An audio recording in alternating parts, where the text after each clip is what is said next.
अच्छा जी, मैं ये समझना चाहूँगा कि जिस तरह से विपक्ष के नेताओं के छापे पड़ रहे हैं, न्यूज़ क्लिक के पत्रकारों को बुलाया जा रहा है।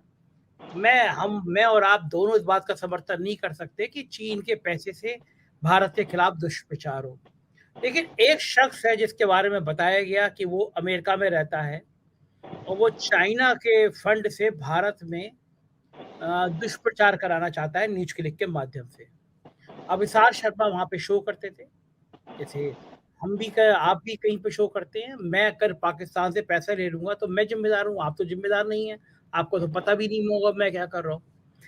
लेकिन मज़े की बात ये है कि जो अमेरिका में बैठा शख्स ये कर रहा है, तो भारत को अमेरिका को खत नहीं लिखना चाहिए कि ये शख्स है, जो अमेरिका में बैठ के चीन के पैसे पे भारत पे दुष्प्रचार कर रहा है। क्या भारत को उसको आतंकवादी घोषित नहीं करना चाहिए? उस व्यक्ति के खिलाफ तो अभी तक अमेरिका में खत कोई गया नहीं मेरी जानकारी के मुताबिक। जो शो कर रहे हैं उनसे पूछा जा रहा है अभिसार से, अभिसार ने अपने शो में कहा, हमने भी दिखाया कि आप शाहीन बाग का आंदोलन कवर करने गए, आपने क्या किसान आंदोलन कवर किया? क्या आपने एनआरसी का जो आंदोलन चला था वो कवर किया? क्या आपने जेएनयू का आंदोलन कवर किया? ये कौन से सवाल है? ये सारे आंदोलन तो अजय जी मैंने भी कवर किए, रवीश ने भी कवर किए, देश का जो भी बुद्धिजीवी पत्रकार था सबने कवर किए। क्या शाहीन बाग का आंदोलन कवर करना, जेएनयू में छात्रों के प्रोटेस्ट को कवर करना, किसान आंदोलन कवर करना, क्या ये राष्ट्र विरोध में आता है? और राष्ट्र विरोध में नहीं आता है तो अवसार शर्मा जैसे पत्रकारों को बार-बार बुला के परेशान क्यों किया जा रहा है? और अमेरिका में जिस शख्स की बात की जा रही है उसने पैसे दिया, उसको आतंकवादी घोषित करने के लिए भारत सरकार आखिर पत्र क्यों नहीं लिख रही? डर क्यों रही है? जो व्यक्ति दोषी है, उसके लिए तो कुछ नहीं, पत्रकारों को परेशान किया जा रहा है। संजय जी, मैं एक बात से, आप तो ये कह रहे हैं, मैं आपके चैनल पे बड़ी जिम्मेदारी के साथ कह रहा हूं, सीएनआरसी का जब ये सारा चल रहा था, उस समय मैंने जामा मस्जिद में जाकर के भाषण दिया था, उसके पक्ष में दिया। आइए आप गिरफ्तार कीजिए। मैं आपके चैनल पे कह रहा हूं कि मैंने दिया था और मैं इसे गलत मानता हूं। मैंने प्रोटेस्ट में भाषण दिया था, वीडियो मौजूद है, मैं खुद अवेलेबल करा दूंगा जांच एजेंसियों को, करिए मुझे गिरफ्तार। संजय जी, गलत होगा तो पत्रकार सिर्फ लिखने पढ़ने के लिए नहीं होता है। गणेश शंकर विद्यार्थी ने यह बात सिखाई, वो एक पुरोधा थे, और मैं तो इत्तेफाक से संजय जी उस परिवार से आता हूं जिसने इस देश के अंदर हिंदी पत्रकारिता को स्थापित किया। मैं उस परिवार से हूं, मैं उन पंडित जुगल किशोर शुक्ल के परिवार से हूं जिन्होंने इस देश का पहला हिंदी का अखबार निकाला। तो और इस देश में पहली आंदोलन की अलग जगाई थी, कानपुर से जाकर के उन्होंने कलकत्ता में अखबार निकाला था। मैं गर्व महसूस करता हूं मैं उस परिवार से। तो मैं इसलिए ये कह रहा हूं कि मैं मानता हूं कि एक जर्नलिस्ट सिर्फ लिखने पढ़ने के लिए नहीं होता है, वो एक अपने आप में एक क्रांतिकारी भी होता है। और यदि उसके अंदर क्रांति नहीं है तो पत्रकार नहीं है, मीडिया कर्मी हो सकता है, मीडिया का नौकर हो सकता है, बड़ा अखबार का कार्यकर्ता हो सकता है, लेकिन वो पत्रकार नहीं हो सकता। पत्रकार को हर चीज को समझने की जरूरत। तो पहली बात तो मैं ये कहता हूं। दूसरी बात ये कहता हूं, यदि आपके पास सबूत है कि चाइना से उन्होंने एक भी पैसा आया है तो उस पैसे का रिकॉर्ड आप बताइए ना, आप कीजिए मुकदमा, किसके अकाउंट में आया, किसने उसको हैंडल किया, किसने उसको ट्रांसफर किया, तो सब ऑनलाइन मौजूद, करिए ना। और फिर प्रधानमंत्री नरेंद्र मोदी को गिरफ्तार कीजिए कि पीएम केयर फंड के चेयरमैन वो हैं और ये एक प्राइवेट फंड है, सरकारी फंड नहीं है।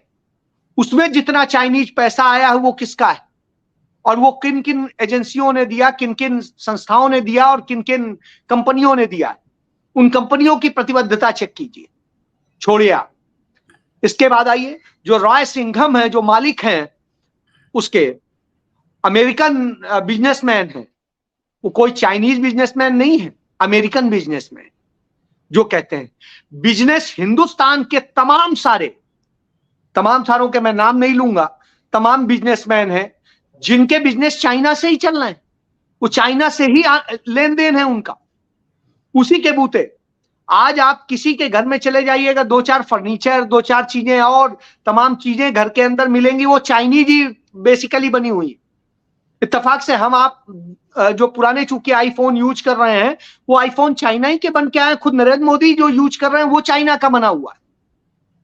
साहब गिरफ्तार कीजिए ना, तो आप इस आधार पे गिरफ्तार करेंगे, उनका बिजनेस है वहां, वो जाने। उन्होंने उसमें जो फंड दिया वो चाइनीज फंड कहां से हो गया। सबसे बड़ी बात है कि एक चाइनीज फंड है तो उस फंड का रिकॉर्ड दीजिए, क्योंकि आप तो ईडी हैं, आप तो इनकम टैक्स है, आप तो वो है, क्यों नहीं आप कर रहे हैं?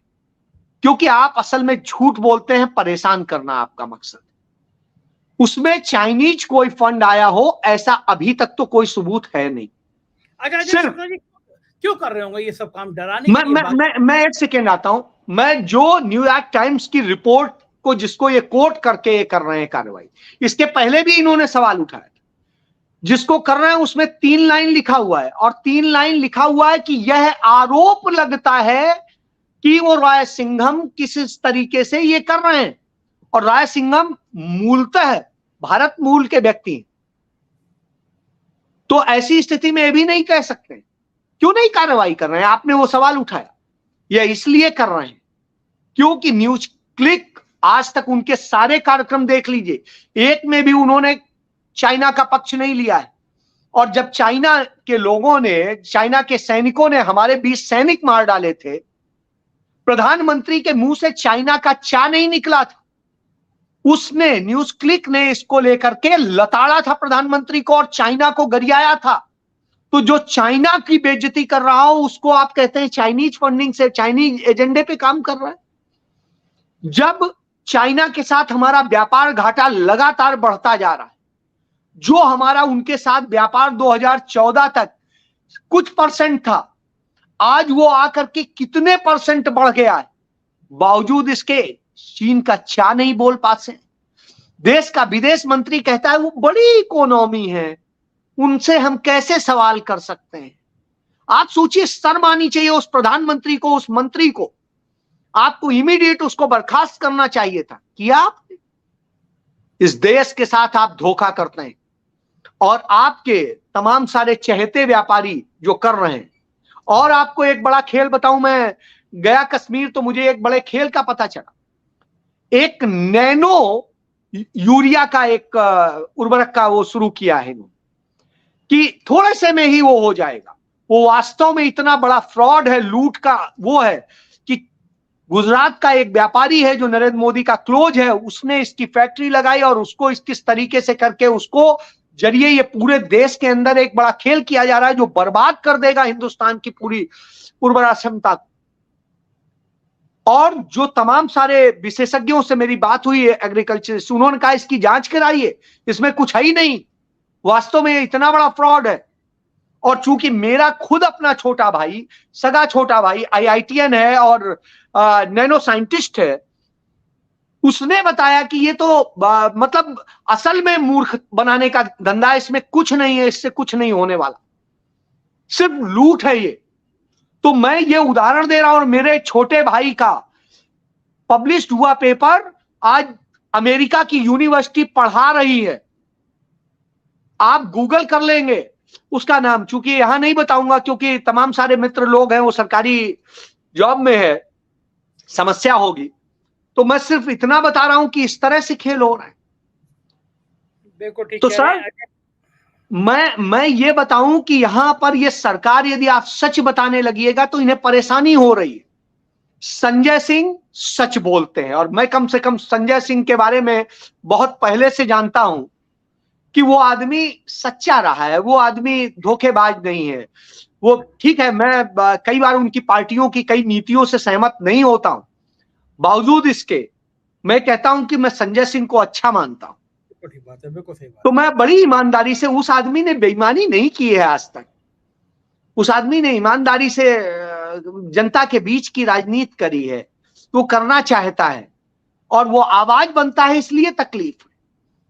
तो तकलीफ उन्हीं लोगों से होती है। राहुल गांधी बोलते हैं तो तकलीफ होती है, संजय सिंह बोलते हैं तो तकलीफ होती है, महुआ मोत्रा बोलती है तो तकलीफ होती है। संजय राउत बोलते हैं तो तकलीफ होती है। तो साहब ऐसे उन्हीं लोगों से इन्हें तकलीफ, और जिन्हें ये भ्रष्ट कहते हैं, नाम गिन लीजिए। अजीत पवार हफ्ते भर बाद में इन्हीं के पास होते हैं, ये गले लगाए मिलते हैं, इन्हें सबसे बड़ा भ्रष्ट बता रहे होते हैं, चक्की पीसिंग बताते हैं और उन्हें वो करते हैं। हेमंत बिस्वा शर्मा, इनके लिए तो इन्होंने पूरी बुकलेट छापी थी, और वो हेमंत बिस्वा शर्मा इनके पास आ जाते हैं तो सबसे ज्यादा चहेते हो जाते हैं, लाडले हो जाते हैं। इसके बाद में आप देखिए शुभेंदु अधिकारी सबसे बड़े भ्रष्ट थे, आज इनके सबसे प्रिय हैं।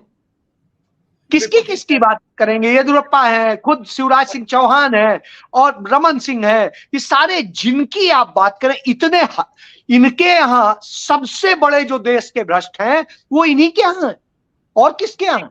बिल्कुल ठीक कह रहे हैं अजय जी। भारतीय जनता पार्टी के पास वॉशिंग मशीन है, इधर से डालो उधर से साफ निकलता है।